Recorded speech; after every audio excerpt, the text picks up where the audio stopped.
Well, welcome everybody to geohug, and I'm very excited. We've got Ross Taylor joining us today. So Ross is the project development and technical sales lead at Viridien. And for Viridien's mining team, he has conducted regional exploration work in the Guiana Shield and most recently in Arizona, which he'll be sharing with us today about how they use integrated datasets to explore for deposits undercover in Southeast Arizona. So this is going to be an awesome session. I hope you all enjoy it. I will be promoting you up as panelists throughout the session. You're more than welcome to come on through, get the cameras on, get the mics on, and we can open up the floor at the end of the presentation for some discussions. But thank you so much, Ross, for joining. It's awesome having you here today. Thank you very much for having me. Appreciate it. It's awesome. I was really curious before we start what got you into geology to begin with. My old man, semi-retired geography teacher, so Mm-hmm. from a young age, took me out into hills and around northern Scotland, where I'm from, and then from that, looking at glacial stuff, kind of stumbled into geology when I went to university and didn't have the passion to write prose on long human geography and wanted to sketch cartoons of rocks and stuff and describe thin sections. So that's what kind of got me here today. That is awesome. And you've done a fair bit of travel and worked in some different places and done all sorts of things, been in oil and gas and minerals. I'm curious what some career highlights are so far for you. Yeah, about 10 years ago, I finished my PhD looking at large igneous provinces. So that's I was looking at stuff in Pacific Northwest and northwest of Scotland, looking at the beginning of how these big basalt provinces go. So that was good fun. And then after that, I joined Robertson CGG, which is now Viridien, and I started working places like North Africa, trying to find gas reservoirs.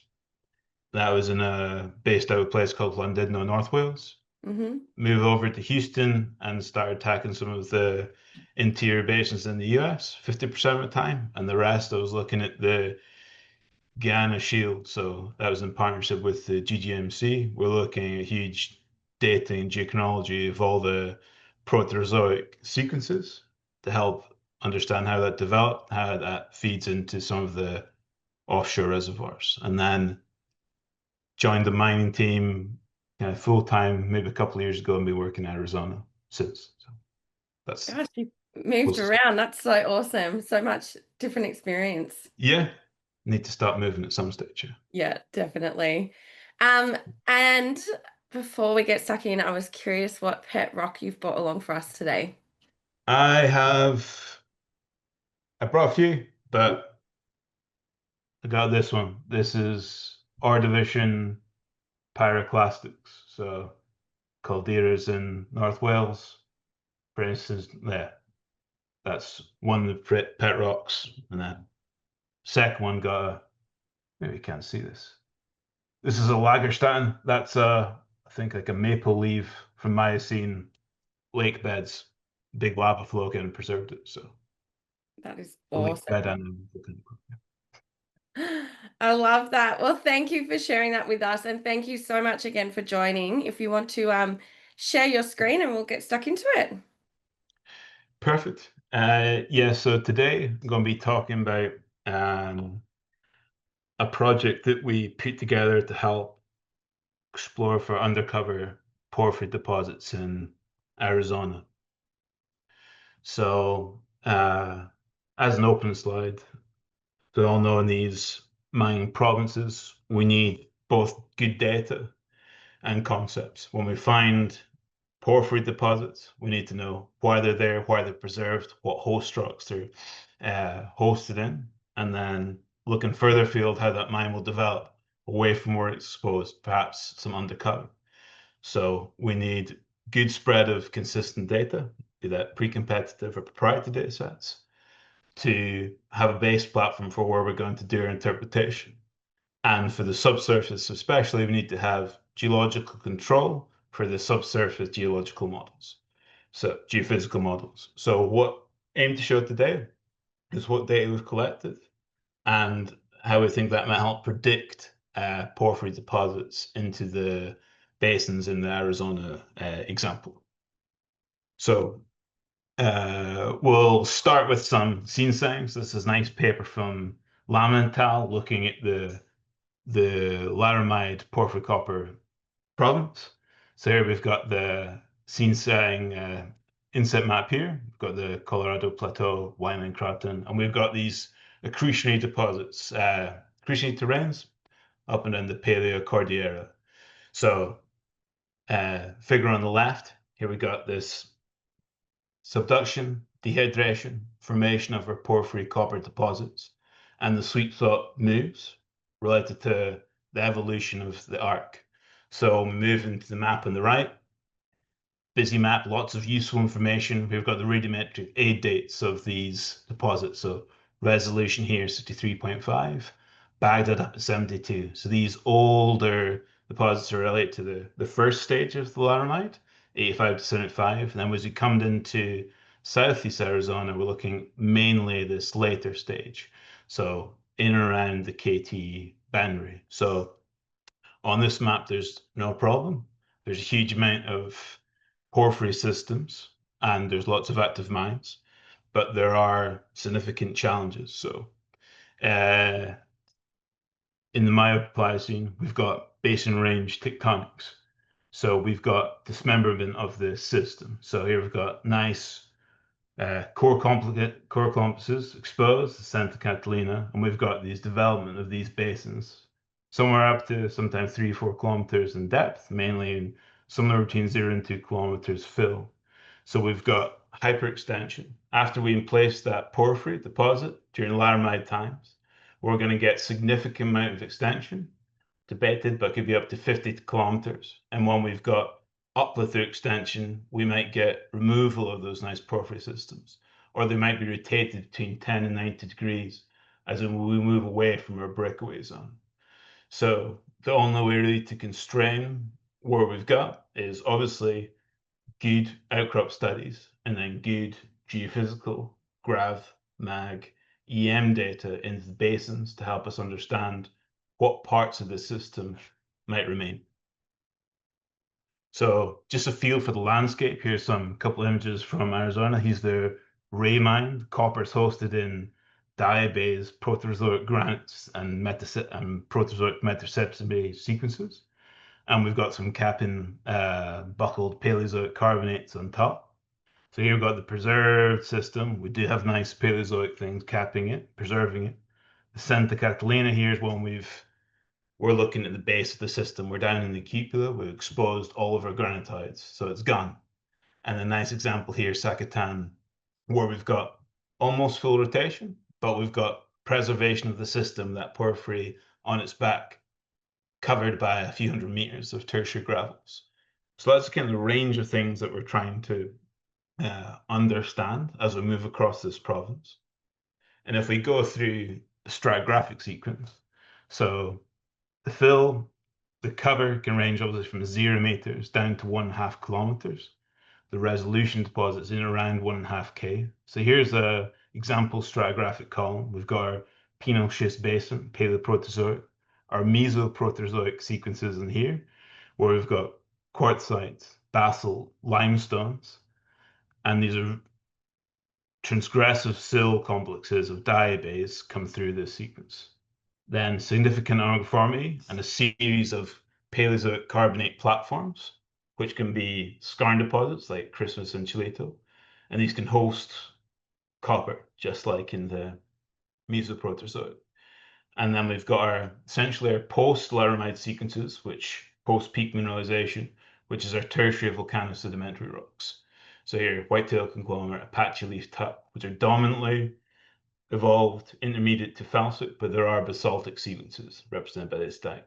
So we've got our porphyry system where we've got a precursing probably diorite system, and then our fertile monzonite dikes come through, and we've got the preservation of copper. So this is an example of what the limestone sequence look like. This is Escabros and Naco Formation down near Jerusalem Mountain. And then in close around to porphyry systems, we've got significant silicate alteration. So when we move into the porphyry system, we've got the exposed Schultz granite at Pinto Creek. So we're down in the keep there. The system is being removed, coarse equilateral granite with quartz veining. And then in an ideal scenario, like a resolution or close to the Christmas mine, we've got preservation of the Cretaceous volcaniclastics and sediments, as well as some fringing limestones. And we've got the porphyry dikes coming through here and depositing in copper. So we want to understand what the physical properties of these things are, because if we know the densities, net susceptibilities as that framework, we can start to be predictive. And similarly, if we understand the densities and net susceptibilities of the cover, so relatively lower densities down 2.2, 2.4 of these dacite flows, relatively poorly endured, we can start to be predictive on the depth of cover. So that's that same strat column, colored for relative minute susceptibility on the left and relative density and the gravity. So if I've got a good constraint on those cover rocks, I can see depth of color well with the gravity, maybe not so well with the magnetic data. I should see good contrast between my Cretaceous half graben fill versus my Paleozoic limestones, those bulk densities over 2.7, coming down to probably 2.6 in the volcaniclastic. Similarly, there should be susceptibility contrast between the relatively poorly susceptible limestones versus the volcaniclastics.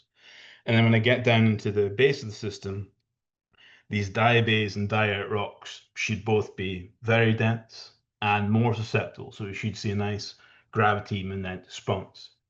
And most importantly, if I've got a big enough monzonite system, that should be lower density than the diorites and hopefully lower susceptibility in its emplacement stage and around these basement rocks.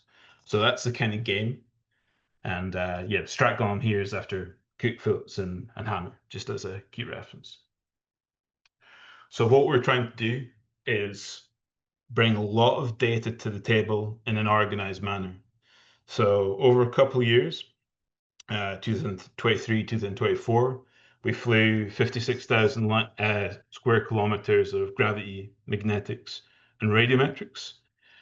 And with that data set, we put our internal teams to work to look at both the surface and the subsurface. So our data hub team gathered all of the legacy data, be that geological, exploration focus, or geophysical. Our satellite mapping team extracted all of the Aster data, standardized that, focused on what alterational signatures we've got, and coupled that with a 1 to 25K digital geological map. So we could drape those data sets on the geophysical data sets that we've captured and start to create a library of what the deposit types are like. So that's a kind of an overview of the project to begin with.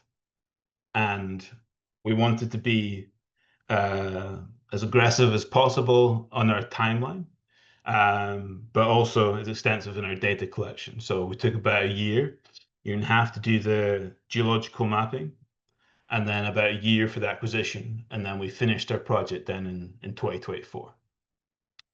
So what do I mean when talking about geological data? So this is our data hub team, and what's really important, as we all know, is that we have to be organized. There's definitely space for being creative, and that's necessary, but you need a single source of truth, and you need to know what data that you've evaluated. So this is an overview of the data hub's team typical workflow is that we're going to ingest a lot of unstructured data. We put that through a pipeline to classify all of the data types and all of the file types. And then we're going to extract and harmonize those data set and push that to a place that we can then link into our visualization or analytical platforms. So we use that as our single point of truth, and then our geological team and our geophysical team extract key data from that to push their models. And as I said before, we've got really good satellite mapping team. And what they did, as I said, we put the seamless geological map together with structural interpretation and astro alteration, thresholded to where we've got exposed and where we've got covered rocks. And having that digital map linked to alteration types and linked to geophysics, then can give us a tiered confidence of what we're trying to really push into our subsurface. And then our geophysical modeling team produced constrained and unconstrained GravMag inversions with and without structural input in localized area to really push to where we think these porphyry deposits have been moved around in that dismemberment stage. So that's the kind of team, and there's about 20 people over those 2 years that put a lot of hard work, and I'm just representing that work here today. So what we're talking about here in terms of the geological data set, we tackled about 900,000 pages of technical and academic sources. And what we're looking at here is a map of all the different site types. So all the red here are mines, open pits, adits, drill holes, underground drill holes. The orange here is where we've got analysis from outcrops. Dark blue here, we've got taken in water wells where we have lithologic logs. We also have water chemistry, stream chemistry here in light blue. And we're putting all that data into a PostgreSQL database and a GIS database, like I said before. So that when we put these data layers onto different canvases, be it a geological map or a geophysical map, we're going to start making sense of it. So let's look at a few of these data layers. We can start with some cultural data. So this is land use. We've got important native reservations across Arizona, and we've got important protected forestry and wildlife areas, like in the mountains area. And then we've got areas where we can potentially explore for rocks, for instance, in the BLM Grandin here, or in the state land here in blue. So from this point, we can see where we've got our mining jurisdictions, Miami Inspiration, key areas, Safford, Morenci, the key major deposits. Over to the west, Silver Bell, Pima, Mission, Tombstone. So seeing that in context with the culture lets us know where we may want to explore, where we can explore. This is what we've seen before. This is all of our sites, but we need to know where we've got key data. So this is just tied down to where we've got lithology data from water wells. If we've got a lot of penetrations across these basins, then we can start to constrain depth of cover. When we linked that to key data sets like these drill hole data sets in green, we know we're going to be penetrating the volcaniclastics, the porphyry systems, the skarn plays around Tombstone, Johnson Cap, or the volcanic systems that are Sanchez. So that's where we've got killed drill holes. This is our distribution of geochemistry, and we've got full metadata applied to this. So this is colored by site type. So the water wells, geochemistry in dark blue, the streams here, stream sediments in light blue, orange Excuse me, outcrop Ross. in, Excuse me, Ross. yeah, What are the colors? What are the colors of the dots? yeah, that's what, so the colors here, orange is outcrop, red is drill hole, light blue here is stream sediments, dark blue here is water chemistry from water wells. Cool. Thank you. Yeah, no problem. And from this point, we can start to see where we've got anomalous hard rock, anomalous soil, anomalous stream. Then this is an example of our geologic map. So here it's colored by lithology. The granitides here in pink, the schistose rocks here in dark purple, the basalt and the andesites here. Here were some young basalts in the southeast Pliocene. The carbonites here in light blue, and then our diabase sill composites here in dark green. And what you see is that it's dominated by cover. So if we switch the colors into age, we see our intrusive laramide complexes here in dark green, and our light green here is the volcanic and volcaniclastic Cretaceous laramide sequences. So with the keen eye, you can see a lot of the key mines are exposed to where we've got these porphyry systems. And as we go away from these outcrops, it's difficult to predict with confidence where they are. But we know from this extension that they're going to be strewn across the area. It's just a question about risk and how we find those things. Right? So this is an example of our mag data. So it's in grayscale in the back, and key examples here in jet. So we've covered it at 200-meter spacing with 2-kilometer tie lines. And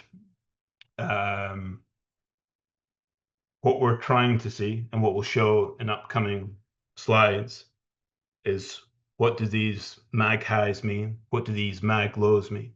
Where we go into certain terrains, we can see deep mag lows associated with extensive felsic intrusive complexes.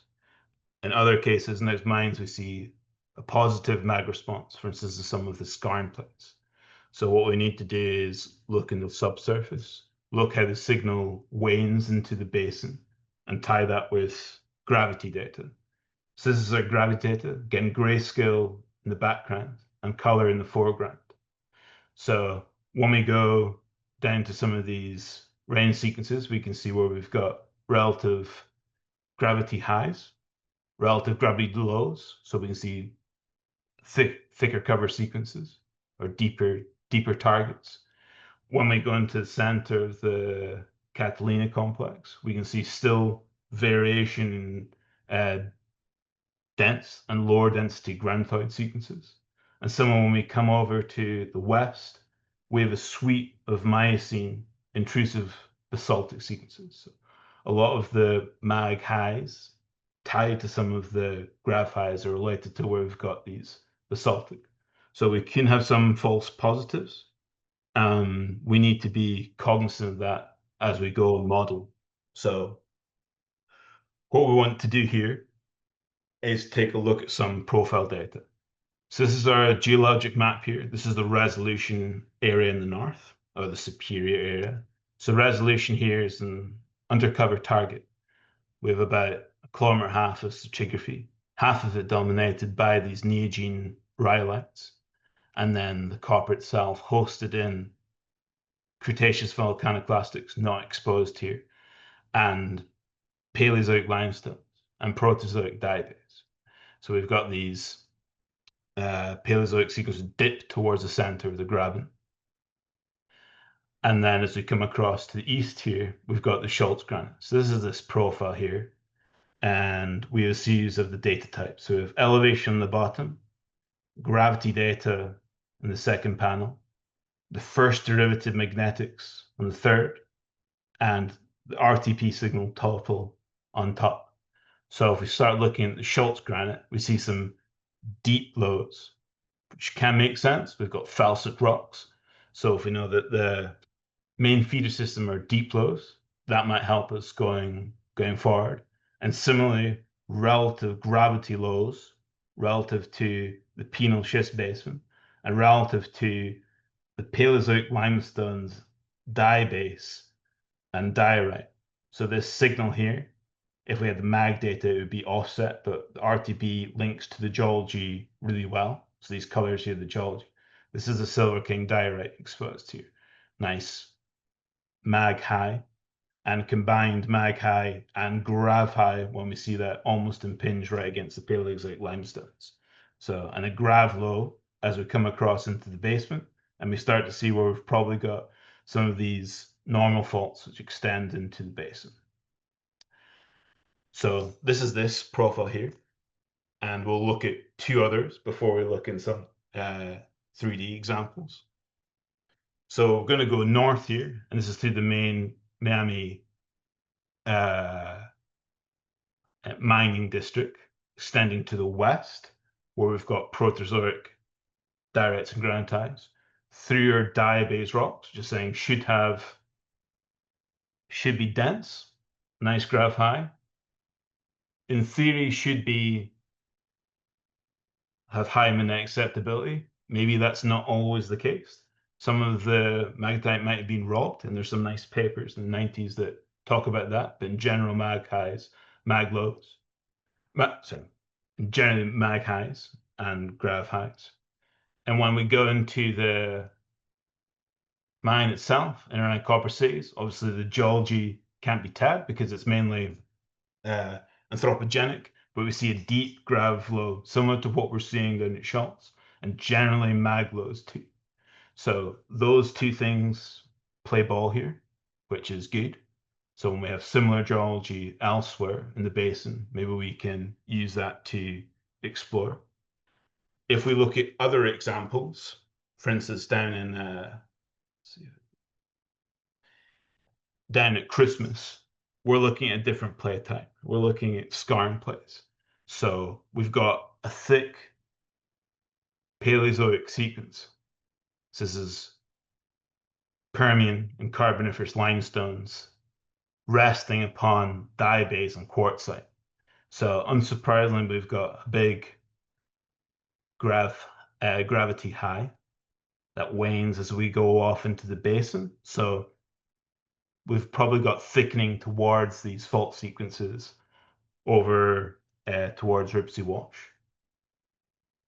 And where we've got the porphyry deposit, we do see some depression in the magnetic data and the gravity, but not to the same extent. So we have that relative shifting in host rock.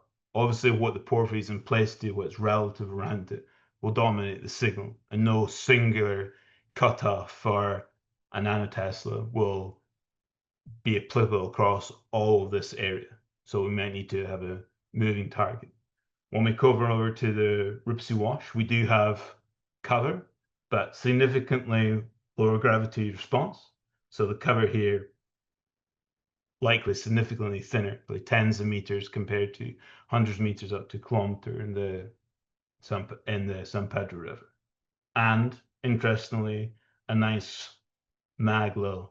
So when we look at the Proterozoic ruined granites, we don't see that. We see again a moderate mag response. We see a deep mag low here. So in around Red Hills and to the east, there could be additional targets to chase. So what we want to do is then model this. So in the next few slides, I'm going to show some of the gravity inversions and some of the mag inversions and how we've tried to understand the most honest and representative way to predict what's undercover. So what we're looking at here is sample DEM. So this is the Dripping Spring Mountains where we're looking at these dense limestones and diabase. And then we're going up into the Miami area here. And we're going to look at different attributes on the z-axis. Now we're looking at our geological alteration. So around Miami, down towards resolution, we're seeing intense or geological alteration. So that's something to be cognizant of. When we look at this mag RTP, we can see these deep flows that I was talking about. So this is this whole huge felsic system that has caused success in that mining jurisdiction. And we can see where we've got significant highs in and around the diabase and the limestone, where it can manage faults. And so when we look at the gravity on the z-axis, we can see the depth of cover in and around the Dripping Spring Wash, but also where we know that we don't have significant cover, and we're looking at Schultz granite and the porphyry systems, we've got lows down in here. So that's something to chase that we can be confident of. We will be more confident, of course, when we have more subsurface control. If we don't have any drill hole data, it's difficult to distribute that density or magnetic susceptibility. So what we did is we got as many oil and gas wells as possible that were drilled in the 70s, 80s, 90s when we're trying to extend it here. There's no real source grass, so there wasn't extensive, but they left behind good data sets. So this is a montage looking at density, velocity, and resistivity through this section. So this is the diabase and quartz. This well is just to the west of resolution, about a kilometer. So we've got the diabase and the quartzites. You see very high velocities, very high densities, 2.8, 2.9, up to 6. kilometers per second or 6,000 meters per second, and relative high resistivity, so big dense rock. The Cretaceous sequence that was showed in those previous nice graphs from the Cook thesis is missing. So we've got the tertiary system directly upon the Proterozoic. And we can see there's significant kicks to the right, sorry, kicks to the left in density, velocity, and resistivity. So even though we've got relatively coherent dacite flows, the densities are coming down towards 2.2, 2.4. We see this clustering on these cluster plots and the rest. So we've got density against resistivity, density against velocity. So those Proterozoic sequences. As I come into mechanoplastics, I can see significant contrast. So that gives us confidence. So what I was saying before, that we can likely at least try and model this essentially Oligocene unconformity or post-Laramide surface. So this is an example of where we've tried to tie that surface to as many boreholes as possible. So what we're looking at here is a geologic map looking northeast. We have the Santa Catalina Mountains as these core complex. Then we have Copper Creek, where we've got an exposed Laramide system, Graben, San Manuel, Kalamazoo, and then up to Ray, Chilito, and Christmas, like I was showing, resolution up to the northwest. So we've got basin fill and exposed rocks, or these islands. And what we did was we digitized as many lithologs from the water wells as possible, as well as all drill hole data that has been released to the public domain. So the drill holes that have been into the volcaniclastic or the diorite systems at Copper Creek, or the drill holes up at Ray that have been drilled into the diabase, the quartzite with the volcanic cover. Also the water wells to the west of the Tortolita Mountains here, where we're tagging granitoids. This can give us a confidence to say where, okay, the depth of cover is somewhere between 0 and 200 meters, somewhere between 200 and 400 meters. What we've got to be careful a little bit with the gravity data is we're looking at 1500 meter bandwidth. So we've got to understand what we're trying to model to see what the most useful thing would be. So what our geophysicists did was took a layer-based approach, and we've produced a surface which is tied to those boreholes, which is mainly a transition from less than 2.65 to greater than 2.65. And then below that, allow an unconstrained diversion to take place. So we've tagged around 350 boreholes which go through these systems, and then we allow to see what the density variation is. What we did across the whole area is let that be unconstrained. We can do constrained inversions, and also examples of that with the mag data, where we put pair surfaces in. That's probably a necessary and useful exercise when you're focused in on one area. Producing over a whole region becomes very model driven, and you're going to find the answer that you want to find. So at this stage, it's good to find, okay, I'm looking for some of these lower gravity responses which come to surface. How far can I chase that away? If I'm confident some of these higher density responses correspond to post-Laramide basaltic sequences, then I can rule out that area or not go that way. So that's the general approach for the gravity data.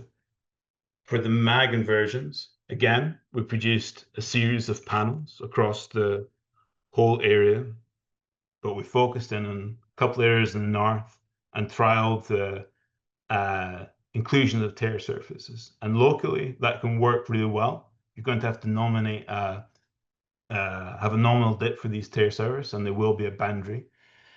Important though, with these mag inversions, we can look at vectors and remitted magnetization, and we can start to see where we might have relative lows beneath some of these highs, which can be constrained by the post Laramide volcanics. and where we see switch-arounds can indicate that there could be something very interesting to chase. So that's the kind of whistle-stop tour through the project. What we're looking to do is continue this project in this area and also expand across other geographies in the US and international. Where we're focusing here is that we're looking to do new geophysical data, perhaps look at conductive surveys. We've got new enhanced tech where we can scale up our borehole attribution. So we took a couple of thousand in. Now we're looking at Nevada where we've taken in 90,000. We're going to scale that to hopefully 40,000 in Arizona. And where we've got greater penetrations, perhaps we can have greater justification for some of these tear surfaces that we put in for the focus and temperature work. So that's a kind of overview, Jess. Thank you so much for sharing that with us. I really appreciate it.